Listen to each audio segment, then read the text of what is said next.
많이 고민했습니다. 문과 끝판왕인 제가 또 이게 잘 모르면서 단언하는 자세를 늘 경계하는 제가 이런 책을 다뤄도 될까? 그러나 이 주제를 나름대로 이해하기 위해 노력했던 저의 시간과 또 혹시 이 저를 계기로 관련한 도서나 이론 등에 흥미를 느끼게 되실 분이 있을 수도 있다는 아주 작은 희망으로 오늘 말씀을 드려볼까 합니다. 그래도 조심스러우니까 절대로 저의 방송을 과학 지식을 전달하는 방송으로 받아들이지 마시고 재미로 아주 가볍게 들어주시길 바랍니다.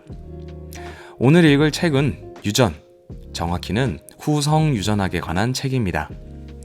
유전이라 함은 부모 세대의 유전 형질이 자녀 세대로 넘어가는 것을 이야기하죠. 우리 아버지가 탈모면 저도 탈모고, 키가 크시면 저도 키가 크고, 조금 더 나아가면 특정 병에 대한 가족력, 집안 대대로 물려받는 특정 유전 질환 같은 것이 있겠고요. 이런 다소 결정론적인 유전학에 대해서 손 들고 이의 있습니다 라고 말하는 것이 후성 유전학이에요. 어떠한 요인으로 인하여 후대에 유전되는 형질이 달라질 수 있다는 것이죠. 오해하시면 안 되는 것이 후성 유전학은 과학적 추론과 토의, 연구, 그리고 현재까지의 합리적인 결과를 축적하는 학문이라는 점입니다. 과학의 탈을 쓴 유사과학이 아닙니다. 혹시나 싶어서 짚고 넘어가겠습니다. 발달 및 인지신경과학자 데이비드 무어의 경험은 어떻게 유전자에 새겨지는가? 지금부터 얕게 읽어볼게요. 자, 다시 우리가 알고 있던 유전에 대해서 생각해보죠. 우리를 포함한 모든 유기체의 세포 안에는 그 유기체의 정보를 담고 있는 DNA가 있어요. 그중 일부가 유전자인데 유기체가 가지고 있는 수많은 정보를 담고 있죠. 인간으로 치면 피부색, 탈모, 위장의 역할, 키, 생김새 등 모든 것이 이 안에 구성된 정보로 인하여 발현되는 것입니다. 이 안의 정보들을 통해 어떻게 성장하며 무엇을 먹으며 어떻게 소화하여 생존할지, 거북이처럼 등껍질을 가지게 될지, 인간처럼 상온을 유지할지, 물속에서 살게 될지 모든 것이 결정되는 거죠. 이 유전 정보를 담은 정자와 난자가 만나서 새로운 생명체가 되면, 즉 생식 과정을 통해서 새로운 유기체가 만들어집니다. 그러면 부모의 유전자가 후대의 개체에게서도 나타나게 되는 겁니다. 따라서 유전자의 내용이 변하지 않는다면 유전 정보는 자손의 자손에게 계속해서 전달돼요. 이것이 유전에 대해서 우리가 가지고 있는 상식이죠. 여기서 진화에 대한 이야기도 한번 해볼까 하는데요. 가끔 진화는 필요에 의해 일어났다 라고 하는 의견, 그러니까 생존에 필요한 것들은 세대가 거듭되면서 더 강해지고 필요 없는 것들은 퇴화했다 라고 하는 이야기들이 있는데, 사실 이는 크게 받아들여지지는 않습니다. 이를 용불용설이라고 하는데 기린의 예로 쉽게 이야기할 수 있어요. 기린 아시죠? 목이 긴 기린 있잖아요. 지금처럼 목이 긴 기린이 되기 전의 원시 기린은 아마도 지금처럼 목이 길지는 않았을 거죠. 어떠한 이유 때문에 기린의 먹이가 계속해서 높은 곳으로 이동을 하게 됩니다. 원시 기린은 이를 따라잡기 위해 세대가 거듭할수록 목의 길이를 늘려왔고 현재의 기린까지 오게 되었다 라고 하는 것입니다. 즉, 환경의 변화 때문에 유기체의 형태도 변화를 거듭했다 라고 하는 거예요. 그런데 이런 용불용설은 현재 힘이 없어요. 그보다 지금의 과학은 자연 선택설을 주류로 받아들입니다. 똑같이 기린을 볼게요. 원시 기린이 먹던 먹이가 환경 변화로 아까처럼 점점 높은 곳으로 이동합니다. 용불용설에서는 이 먹이 때문에 기린의 목이 점점 길어졌다 라고 했잖아요. 하지만 자연 선택설에서는 높은 곳에 위치한 먹이를 먹을 수 있을 만큼 비교적 목이 긴 개체만 살아남고 나머지 목이 짧은 길이는 도태되었다라고 보는 거죠. 즉, 자연이 목이 긴 길이를 선택했고 그들이 살아남아 번식했다. 그러다가 또다시 똑같이 이렇게 먹이가 높은 곳으로 이동합니다. 이제 목이 긴 기린 중에서도 더 긴 기린이 살아남았을 테고요. 혹은 어떠한 요인으로 인해 돌연변이가 발생해서 유달리 목이 긴 기린이 태어났는데 마침 그들이 훨씬 생존에 유리했기 때문에 원활하게 번식하고 상대적으로 불리한 목이 짧은 기린은 자연히 도태된다. 이렇게 보는 거예요. 진화에 대한 이야기를 말씀드린 이유는 유전자는 결정되어 있다라는 기존의 과학적 입장을 말씀드리기 위해서예요. 다음 세대로의 유전자 전달이 현 세대의 특징과 경험으로 인해서 변하지 않는다는 것. 목이 짧은 기린이 각고의 노력과 꾸준한 노력으로 최대한 목을 늘렸다고 해도 유전자는 변하지 않기 때문에 다음 세대는 원래 기린처럼 똑같이 목이 짧은 기린이 나옵니다. 인간으로 따져볼까요? 제가 오늘부터 진짜 미친 듯이 팔 운동을 했어요. 그래서 팔이 엄청 두꺼워졌어요. 막 마동석 씨의 팔처럼 이렇게 된 거예요. 그리고 나서 이새를 낳는다. 그럼 제가 엄청난 팔 근육을 운동을 통해 만들었으니까 제 자녀 또한 팔이 두꺼울까요?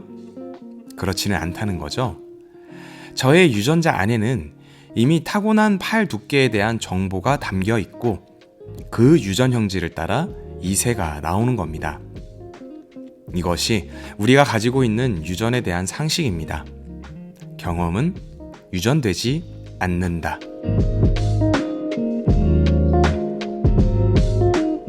후성 유전학은 이런 다소 결정론적인 이야기에 이의를 제기합니다. 요약하면 환경과 맥락에 따라 유전체의 변화가 생길 수 있다라는 건데요. 쉽게 이해할 수 있는 사례를 먼저 말씀드려 볼게요. 20세기 네덜란드는 심한 기근을 경험하게 됩니다. 이때 영양 결핍 상태로 태아기를 보냈던 아이들은 특정 대사에 문제가 생겨 당뇨병에 걸리는 사례가 크게 늘었다고 해요. 그럴 수 있죠. 어떠한 유전자를 가지고 있든지 말든지 그들이 심한 기근과 영양 결핍이라는 경험을 했으니 몸이 당뇨병에 취약해질 수 있죠. 그런데 이러한 특징이 그들의 후손들에게도 나타났다는 겁니다. 심지어 영양 결핍을 경험하지 않은 후손들에게도 말이죠. 만약 결정론적인 유전학 상식으로 생각하면 조금 이상합니다. 기근과 관계없이 그들의 유전자는 당뇨에 취약할지 말지가 결정되어 있는데 한 세대가 경험한 심한 영양 결핍으로 인해서 유전자가 당뇨에 취약해진다. 즉, 경험했던 요인으로 유전 형질이 변했다는 이야기잖아요. 경험은 유전되지 않는다라는 과학적 명제에 맞지 않는 거죠. 실제로 우리의 세포와 DNA가 전사와 분화 과정을 거치고 생식세포가 만들어지고 다시 생식세포끼리 만나서 새로운 개체의 세포가 되는 과정에서 그동안의 경험들을 삭제하고 포맷해서 오롯이 유전 정보만을 남기는 기전이 있다고 합니다. 그러니 더더욱 경험이 유전되는 일부의 사례에 궁금증이 생기는 거죠. 후성 유전학의 기본에서 유전자가 그대로 유전된다. 이것을 거부하지 않습니다. 키 큰 유전자는 키 큰 유전자로, 유독 암에 취약한 유전자는 암에 취약한 유전자로 후대로 내려간다. 이 틀은 과학적으로 합의된 내용이에요. 후성 유전학이 이야기하는 유전되는 경험, 경험의 유전은 유전자 자체의 변화가 아니라 다른 유전 요소들입니다. 이를 위해 메틸화, 히스톤 아세틸화를 알아야 해요. 자, 일단 다시 한번 말씀드리지만 저는 완전 순도 100% 문과예요. 더 자세한 내용들은 많은 책과 영상으로 접하실 수 있으니까 정확한 정보는 따로 보시고요. 제가 말씀드릴 수 있는 선에서, 책을 보고 느끼게 된 선에서 말씀드릴게요. 자, 유전자에 다양한 정보들이 있다고 말씀드렸죠. 하나의 유전자 안에는 발현되는 내용들이 쭉 있어요. 여기에 관여하는 것이 있는데 그것이 히스톤 아세틸화 그리고 메틸화라는 과정입니다. 이 두 과정을 통해 수많은 유전 정보 중 일부 유전 정보가 발현이 될 것인지 말 것인지에 영향을 끼치죠. 이는 아주 쉽게 말해 스위치 같은 거예요. 찾아보니까 이거를 온 오프 스위치라고 묘사하는 자료들도 있었는데, 오늘 읽은 책에서는 온 오프 스위치보다는 디밍 조명처럼 오프부터 100% 발현처럼 어떤 유전 정보의 발현 정도에 기인한다고 합니다. 저한테 당뇨에 취약한 유전 정보가 있다고 가정해 볼게요. 만약 여기에 스위치가 있다고 가정해 봅시다. 그런데 우리 집안은 이상하게 당뇨 환자가 없어요. 유전자 안에는 당뇨에 취약하다는 정보가 있지만 거기에 붙어 있는 스위치가 켜지지 않는 거예요. 그래서 유전 정보는 그대로 있되 발현되기가 쉽지 않아서 가족 중에 당뇨에 걸린 사람 흔치 않는 거죠. 그런데 앞서 말씀드린 네덜란드의 기근처럼 영양적 혹은 화학적, 환경적 어떠한 요인으로 인해서 그 스위치가 쉽게 켜진다? 그리고 그 스위치가 쉽게 켜진다는 정보가 유전된다. 그렇다면 저의 경험으로 인하여 이후의 후손에게는 당뇨에 취약한 유전체가 유전된다. 이렇게 이야기할 수도 있겠죠. 유전자는 계속 그대로 유전되지만 유전자 정보의 온-오프 스위치가 더 쉽게 켜지는지 안 켜지는지 한다는 정보가 전달되는 것. 완전 쉽게 간추리면 이렇게 이야기할 수 있겠어요. 이 스위치가 발현될 수 있는 가능성은 역량, 환경, 경험 등 총합적 어떤 것으로 인하여 바뀌게 됩니다. 그리고 그중 일부는 같은 경험을 하지 않은 후대에게서도 관찰되죠. 다시 한번 짚자면 이것이 유전자 자체가 바뀐다는 설명이 아닙니다. 유전 정보의 발현 가능성에 변화가 생긴다고 보는 거예요. 물론 이 스위치 하나로 모든 후성 유전을 설명할 수는 없어요. 이 책에서 공들여 여러 가지 사례를 설명하고 있고 경우에 따라서는 너무도 뚜렷하게 경험이 유전된다 라는 연구 결과가 있기도 해요. 그러나 후성 유전에 대한 더 많은 과학적 검증과 연구가 필요한 것도 사실이고요. 이제 이과적 이야기들에서 얼른 벗어나서 문과 끝판왕의 입장에서 생각해 보겠습니다. 후성 유전학에 대해서 보다 깊게 알고자 다양한 관련 문서나 책, 영상을 찾아봤어요. 그런데 간혹 보이는 담론 중에서 한 가지 유의해야 할 점이 눈에 띄었습니다. 후성 유전학에 따르면 유전적 이유 때문에 제한이 생긴다 라는 것은 핑계다. 열심히 노력하면 선조로부터 물려받은, 부모로부터 물려받은 한계도 극복할 수 있다와 같은 이야기예요. 좋은 말이죠.